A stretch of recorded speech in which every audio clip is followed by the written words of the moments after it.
Assalamualaikum warahmatullahi wabarakatuh. Pagi hari nan cerah ceria. Semoga Allah telah merahmati hidup kita di pagi hari seiring dengan sinar mentari pagi di ufuk timur. Coba sihat pagi dengan gerakan tangan, lakukan pola kehidupan yang sehat dan indah. Bismillahirrahmanirrahim. Masih bersama Sukamto Sastro di Mejo Channel. Hari ini kita akan bicara coba untuk pagi hari, nikmat pagi. Ya. Dan bagi teman-teman semuanya yang di pagi hari ini mencoba menggunakan pola-pola hidup sehat, kalau misalnya kita sudah terlalu over berat badan kita juga melakukan pola-pola diet. Nah, sebenarnya apa sih yang dikatakan diet itu? Ya. Ada yang mengatakan bahwa diet adalah makanan dan minuman yang dikonsumsi orang secara teratur setiap hari. Ya, jadi bukan sekedar makan dan makan, tetapi pola makannya diatur. Itulah konsep diet, ya. Jadi diet juga berarti jumlah dan jenis makanan yang dibutuhkan dalam situasi tertentu, seperti misalnya menurunkan berat badan atau menaikkan berat badan. Nah, itulah kawan-kawan yang saya katakan kita perlu membuat pola hidup yang sehat. Salah satu di antaranya jurusnya adalah diet atau berpola makan yang teratur. Nah, sedangkan diet normal atau diet yang seimbang terdiri dari semua elemen makanan yang diperlukan. Ya, ingat itu. Ya. Diet yang seimbang terdiri dari semua elemen makanan yang diperlukan agar tubuh tetap sehat. Nah, jadi seseorang tetap butuh mineral, butuh protein, butuh lemak, butuh vitamin, ya, untuk membangun dan memelihara sel tubuh yang mengatur fungsi tubuh. Jadi semua kebutuhan tubuh tadi dicukupi secara seimbang. Itu yang saya katakan diet normal, begitu. Ya. Baik. Karena apa? Semuanya juga ada fungsi dan manfaatnya. Ya, semua ada perannya, protein, lemak, karbohidrat, semuanya ada fungsinya. Ya, misalnya menghasilkan tenaga dan panas. Ya, dalam makanan seringkali kekurangan mineral, kalsium, dan besi. Nah, elemen makanan seringkali dikonsumsi dalam jumlah yang sangat kurang. Nah, seperti misalnya vitamin A, vitamin C, vitamin B, itu seringkali konsumsinya kurang. Gitu loh. Ya. Dapat menyebabkan penyakit gusi berdarah, misalnya kita kurang vitamin A, C, dan vitamin B, ya. Makanan yang kekurangan elemen di atas dapat menyebabkan beberapa fungsi tubuh tidak berfungsi atau sakit gitu, atau penyakit. Jadi kekurangan vitamin C misalnya bisa menyebabkan gusi berdarah. Kekurangan vitamin B12 mengakibatkan anemia, gitu loh. Jadi bagaimana hidup ini harus teratur dengan segala konsepnya, ya. Jadi definisi diet itu bisa untuk menurunkan atau menaikkan berat badan. Jadi jumlah energi yang dihasilkan oleh makanan dan jumlah energi yang diperlukan tubuh untuk melakukan kegiatan sehari-hari diukur dalam satuan kalori. Nah, diet untuk menaikkan atau menurunkan berat badan berdasarkan pada jumlah kalori yang dikonsumsi dan jumlah kalori yang dibakar tubuh untuk melakukan kegiatan. Itu, ya. Tapi ada juga diet yang dilakukan pada orang penderita penyakit tertentu. Misalnya diet khusus diperlukan bagi penderita penyakit tertentu, ya, misalnya membutuhkan gula. Tetapi orang yang menderita diabetes harus membatasi penggunaan gula. Nah, itu juga dikatakan diet. Orang diabetes kok makannya gula banyak, nggak boleh, gitu. Ya. Ada yang diet karena alergi makanan. Misalnya begini, orang ya ketika makan tertentu dia sakit, misalnya susu, ya tomat, ada gandum, ada kentang, ya harus berbantang karena menimbulkan alergi. Misalnya kalau banyak telur gatal, ya jangan banyak makan telur. Artinya dia harus diet telur. Nah, diet pun harus dilihat pola umur. Nah, misalnya kelompok usia tertentu seperti anak dan orang tua memerlukan makanan khusus. Bagi anak perlu pertambahan khusus. Nah, gitu. Karena anak yang tumbuh dengan cepat, mereka tidak hanya memerlukan makanan untuk memperbaiki sel-sel tubuh, tapi memberikan energi tubuh, tetapi juga pertumbuhan sel-sel tubuh yang baru. Ya, itu. Jadi diet seimbang yang baik untuk anak-anak dan remaja harus mengandung susu, produk-produk dari susu, telur, daging, ayam, ikan, kacang, biji-bijian, kedelai, tahu, tempe, dan sebagainya. Karena apa? Mereka sedang fase tumbuh, ya, butuh makanan yang luar biasa untuk persiapan sel-sel kehidupan yang baru, untuk persiapan pertumbuhan sel-sel yang sedang baru. Itulah bagi anak-anak dan remaja, makannya harus berkualitas gitu loh. Nah, maka harus diperhatikan. Ada yang mengatakan, bagaimana sih cara mengontrol selera makan? Ada yang mengistilahkan emotional eating, ya. Apa sih, bagaimana caranya? Nah, makanya begini, kita harus cermati pola makan kita. Apakah terlalu banyak makan di malam hari atau makannya di luar? Apakah makanan kecil yang kita konsumsi? Apakah saat stres, panik, makanan kita banyak? Nah, itu yang perlu dicermati gitu loh. Nah, makanya ada banyak cara ketika kita makannya tidak terkontrol, sebentar-sebentar makan dan segala macamnya, maka harus dilakukan relaksasi. Coba pergi ke berendam air bisa, atau mungkin aromaterapi untuk rileks agar tidak terus makan. Kemudian juga jangan duduk diam beraktivitas terus makan. Misalnya nonton televisi sambil ngemil. Ini juga berisiko. Bagaimana bisa diet kalau nonton TV sambil ngemil gitu. Nah, banyak cara lah. Yang penting bagaimana pola-pola hidup itu juga. Jadi kalau diet itu juga pola makan, pola hidup, dan pola-pola yang lain termasuk emotional control. Gitu ya. Itu kawan, jadi yang perlu dicermati. Ada juga beberapa hal yang perlu dicermati lagi. Bagaimana pengendalian dorongan makanan? Nah, kadang jika ada rasa lapar, kadang ada dorongan biologis untuk memastikan tubuh cukup akan dulu. Maka keinginan makan atau nafsu makan adalah kumpulan reaksi kimia tubuh, kebiasaan, perilaku sosial, dan kondisi psikis seseorang. Maka itu harus dikendalikan. Jadi selera makan itu karena kebiasaan kita, perilaku sosial kita. Oh, kalau pagi hari harus makan jam 7. Nah, itu kan pola-pola gitu. Oh, kalau di luar itu harus jajan yang menu enak. Oh, kalau sedang healing atau piknik itu makanannya harus berbobot, misalnya begitu. Ada yang nggak takut makan lah, nanti takut BAB. Ada yang begitu. Bergantung kehidupan seseorang, tentunya mensikapinya beda-beda gitu loh. Ya. Itu kawan, jadi bagaimana agar diet kita berhasil ya? Diet kita berhasil. Nah, kadang-kadang ini menjadi catatan ya.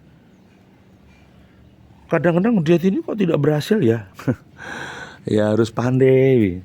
Jadi pada dasarnya diet adalah memilih makanan yang kita perlukan. Juga bisa mengubah perilaku kita, mengatur porsi kita. Ya. Kalau tidak gampang mudah mangan ngemil ya. Kemudian porsi kita kalau biasanya 10 sendok, buat aja 3 sendok. Nah, jadi untuk urusan diet ini adalah mengkonsumsi makanan bergizi tinggi, jangan asal pangkas. ya. Harus ada polanya. Yang pasti makanan yang masuk perut harus dikurangi, tetapi kualitasnya harus cukup. Jadi paling enggak tubuh kita itu butuh kalori yang cukup saja. Jangan berlebih. Kalau berlebih jadi lemak gitu loh. Dan kalau bisa saat kita diet, jangan berbantang makanan tertentu, ya. Banyak orang melakukan diet dengan diet iseng lah, dengan cara menyingkirkan golongan makanan tertentu yang dianggap musuh diet. Padahal saat menjalankan program diet, tubuh kita juga memerlukan keseimbangan nutrisi. Kita ulangi, kadang kita butuh keseimbangan nutrisi. Jadi yang benar adalah pola diet itu adalah tidak memangkas semua nutrisi yang masuk, mengurangi porsi, itu yang lebih baik begitu ya. Jadi perhatikan kecukupan tubuh akan protein. Nah itu. Jadi paling tidak tubuh itu memerlukan 30 gram protein ya dalam sehari-hari, aktivitas sehari-hari untuk bisa bekerja, berjalan, menunaikan pekerjaan dengan benar. Itu butuh 30 gram protein. Jadi ada daging, susu, serta produk-produk olahan yang lain yang kandungan proteinnya tinggi. Bisa buah-buahan, sayuran tertentu ya. Jadi itu yang diperlukan diet. Jadi jangan melakukan pola-pola yang salah, makanannya berlebih. Porsi kebutuhannya harus tetap masuk. Kalau tidak, tidak alami, jadi sakit gitu loh. Gitu. Nah, bagaimana kalau terjadi diet yang salah? Nah, ini yang kadang-kadang tidak disadari ya. Ya, memang punya tubuh yang sehat, kokoh itu diperlukan. Tapi ingat, ada cara-cara diet yang salah. Gejalanya begini, dia akan mual, akan pusing, bau nafasnya kurang sedap. Ini dia salah. Nah, karena apa? Sumber karbohidrat seperti roti, pasta, nasi, kentang adalah sumber serat dan antioksidan seperti misalnya vitamin E, ya, dan yang lain berfungsi untuk melawan penyakit. Jadi jika menerapkan dietnya rendah karbohidrat yang terlalu ketat, bisa mengakibatkan ketosis, yaitu gangguan kesehatan karena otak tidak mendapatkan pemenuhan kebutuhan glukosanya. Jadi tidak makan nasi itu juga salah, mengurangi yang betul. Nah, yang terjadi selanjutnya adalah lemak pada tubuh Anda tidak dapat terbakar secara sempurna. Maka semakin lama kita bisa merasakan gejala sering mual, pusing, gangguan pencernaan yang berujung mengalami halitosis atau nafas tidak sedap. Istilah medisnya ya, halitosis atau nafas yang tidak sedap gitu. Kenapa? Yang tadi kita butuh sumber karbohidrat, dipangkas tidak makan, tetap makan karbohidrat, roti, nasi, tetapi jangan berlebih gitu. Kemudian 2, ciri-ciri diet yang gagal adalah mudah capek, lesu dan tidak bergairah. Berarti pola dietnya gagal ini. Meskipun banyak orang yang mengaku badannya terasa lebih sehat karena menjadi vegetarian, tapi ternyata pola makan ini dapat menyebabkan tubuh kita kurang zat besi, ya, kurang vitamin B12 dan omega 3. Nah, tanya itu, menjadi vegetarian bisa menyebabkan seseorang kekurangan unsur gizi yang tidak bisa digantikan. Jadi daging itu diperlukan, ayam diperlukan, tapi jangan berlebihan. Sayur itu sangat diperlukan, tahu tempe, ya perlu, tapi daging juga diperlukan. Ya kadang kocek aja, uangnya saja yang nggak ada gitu loh. Nah, ciri lagi diet yang gagal adalah sering buang air kecil atau air besar. Ini dietnya gagal, bukan berhasil. Gitu loh. Jadi produk teh, jamu pelangsing dan ramuan alami hanya dan lainnya kerap mengklaim berkandung bahan alami, herbal yang aman untuk dikonsumsi. Padahal sebenarnya efektivitas maupun efek sampingnya belum pernah diteliti. Kalau kita pakai produk tertentu ya, itu efeknya kayak apa? Nah itu berisiko loh. Misalnya pakai obat pelangsing, bukan hanya berdampak cepat kurus, tapi ingat efeknya kayak apa gitu loh. Ya, oke. Jadi satu item lagi. Bagaimana kalau salah diet itu menimbulkan penyakit? Nah ini yang perlu dicermati. Jadi beragam metode diet ditawarkan, tapi metode mana yang tepat bagi kita, bagi tubuh kita, biar diet tapi sehat, aktivitas lancar. Jangan diet tapi kelumplak kumbuk tapi menjadi masalah, nggak bisa aktivitas. Ini bahaya bro, ya bahaya. Maka tidak sedikit dari teman-teman kita, saudara wanita kita, banyak wanita yang sering salah kaprah menerjemahkan diet. Banyak yang beranggapan cara ampuh untuk menurunkan berat badan lewat diet, ya, atau mengurangi jumlah makanan yang dikonsumsi. Asumsinya dengan mengurangi jumlah asupan makanan sebanyak mungkin akan mempercepat penurunan badan. Wah, hati-hati, ya. Jadi ada beberapa pandangan seperti misalnya pernah disampaikan Dr. Luciana bahwa pengertian diet bukanlah sebenarnya itu. Diet sebenarnya mempunyai arti kombinasi makanan dan minuman di dalam hidangan makanan yang dikonsumsi sehari-hari. Jadi mengatur makan dengan pola yang rapi, yang sehat gitu loh. Ya, itu. Jadi itu kawan-kawan, jadi materi tadi banyak diinspirasi pendapatnya Ode Failasufa ya, dalam catatan referensinya, literasinya, panduan dietnya. Itu. Jadi kawan-kawan, sekali lagi hati-hatilah. Jangan sampai diet kita ini menjadi sumber masalah. Itu informasi yang kami sampaikan lewat beberapa literatur, literasi untuk mengajak teman-temannya agar berpola diet yang sehat ya. Ya jangan sampai salah asupan ya. Karena diet untuk menurunkan berat badan dengan mengurangi asupan karbohidrat atau lemak tidak begitu saja dapat dilakukan. Kenapa? Karena mengurangi salah satu makronutrisi. Ya. Dietnya jangan mengurangi nutrisi. Membuat pola yang cukup sajalah dalam kebutuhan kita, jangan berlebih. Misalnya mengurangi asupan lemak.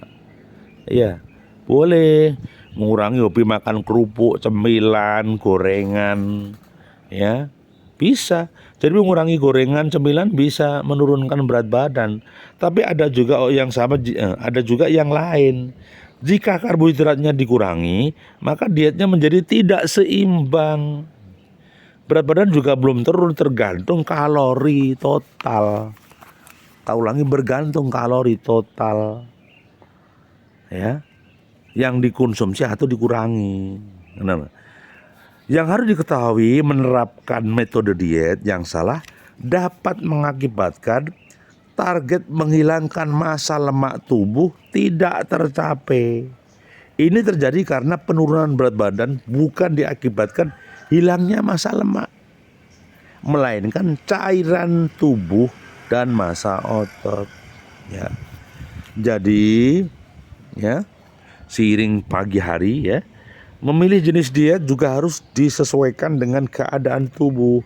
Misalnya jenis diet yang menganjurkan konsumsi tinggi protein, ya, kami ulangi, ya, menganjurkan konsumsi tinggi protein kurang sudah mulai menurun, ya.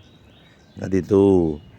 Jadi apabila kita menganjurkan konsumsi tinggi protein, itu sedikit kurang menguntungkan bagi orang tua, ya. Jadi ingat itu, karena fungsi ginjal orang tua biasanya sudah mulai menurun gitu ya. Dan ditambahkan lagi jika ada gangguan ginjal yang mengganggu aktivitas fisik orang yang bekerja. Karena dengan konsumsi makanan sangat rendah kalori, kebutuhan tubuh tidak akan tercukupi. Intinya beginilah, jangan mengurangi nutrisi-nutrisi yang masuk. Maksud kami jangan berlebih. Yang nutrisi yang biasa masuk ya udah masuk saja, enggak apa-apa. Yang penting kita senantiasa pola sehat, jangan berlebih, minum air putih yang banyak gitu ya. Jadi apapun metode diet yang kita jalani akan lebih aman jika kita konsultasikan dulu ke ahli gizi, ke dokter, itu yang lebih aman. Begitu ya. Kalau tidak, misalnya takut nggak punya uang, udahlah, tanya pada ahlinya, teman sejawat, kawan, saudara yang punya keahlian khusus di sana. Begitu. Baik, begitu kawanku. Mohon maaf untuk pagi hari sambil menikmati terbitnya matahari pagi di ufuk timur yang nan indah berseri. Kita ucapkan syukur alhamdulillah rabbil alamin, karena nyawa masih terkandung di badan, karena otot dan kaki masih bisa digerakkan. Sehat di pagi hari dengan pola hidup yang sehat. Jadi kalau merasa berlebih bisa lakukan diet, tetapi secara alami saja, jangan menggunakan pola yang lain. Mengurangi itu lebih baik. Yang penting tidak berlebih. Terima kasih. Assalamualaikum warahmatullahi wabarakatuh. Masih bersama Sukamto Sastro di Mejo Channel. Jangan lupa subscribe, like, dan komen. Tekan tombol loncengnya. Terima kasih. Assalamualaikum warahmatullahi wabarakatuh. Berkah, manfaat, dan barokah. Assalamualaikum.